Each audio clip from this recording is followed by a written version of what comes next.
Hello! In this lesson, we're going to build a few helpful lists of transactions. Since the lists you'll need will be based on your organization's unique strategies, the goal of this lesson is to provide a few quick tips that will point you in the right direction.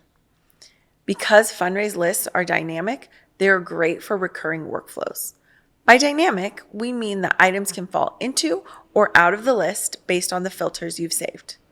Before we jump in, it's important to note that creating lists is the simplest way to organize your transaction data in Fundraise, but it's not the only way. If you're looking for more complex filtering functions or want to configure the view of your reports, definitely check into our custom reporting feature called Fundraising Intelligence. All right, let's get this party started. In this lesson, we'll build the following transaction lists: transactions this month, campaign transactions, pledge forecast, and ad campaign tracking. For our first list, let's say we want a quick view of how much we've raised this month. Start by adding a filter for status equals complete.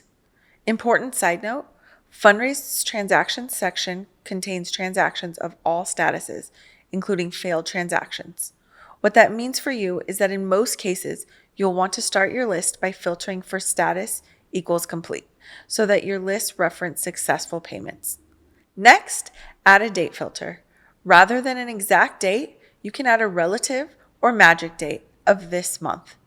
After we apply these filters, we'll be looking at successful transactions that occurred this month, and we'll be ready for our monthly reporting meeting. Now, give this list a name and save it. For our next list, let's say we're running a specific campaign and need a list of all of the donations to this campaign. There are a few ways to accomplish this, but let's take the easy road. Assuming you created a page on your website and embedded a specific giving form on the page, you just need to add a filter for that giving form and boom, list created. But let's break it down. Start by adding a filter for status equals complete. Then add a filter for the giving form. Search and select the giving form and click apply. Now you can see what you've raised through this campaign. Give this list a name and save it. Next, let's talk about pledges and major gifts management. There's enough here to fill several lessons, but in this example, we are going to start with the basics. A big part of major gifts management is forecasting and collecting on pledges made by your major donors. As you may already know, you can track donation pledges by creating an offline transaction and marking it as a pledge, and you can mark the pledge as received when you get the money. With that in mind, it's a good idea to set the date for your pledges based on when you expect the commitment to be fulfilled. Let's assume you're building a list to forecast pledge fulfillment for Q4 of 2020. You'll need 4 filters. First, filter for pledge equals true. Next, add a status filter for pending. Every transaction has a status, and a pledge that has not yet been received has a status of pending. Next, set the date range for the expected fulfillment dates. By adding 2 date filters, we can specify a custom range.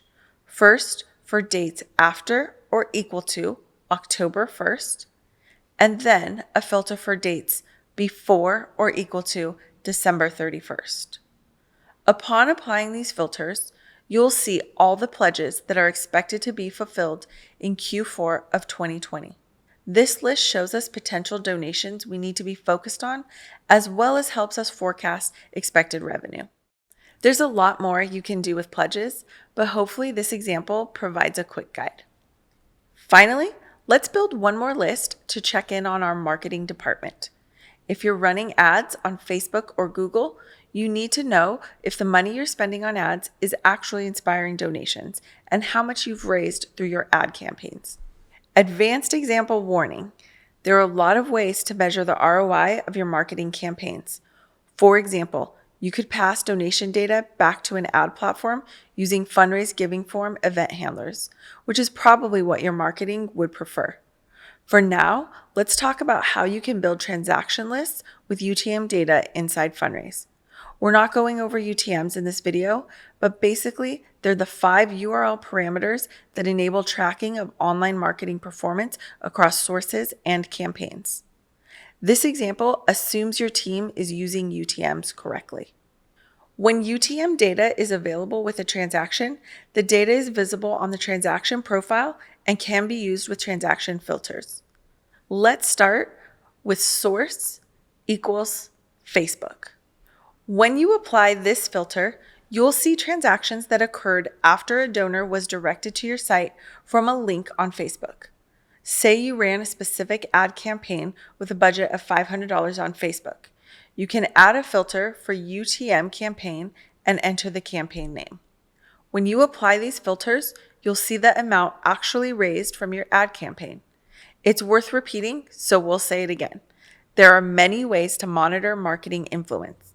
Tracking UTMs with a transaction list is the most basic way to see marketing campaign performance. That's a wrap. Hopefully, this lesson provided a few helpful tips and ideas. See you soon.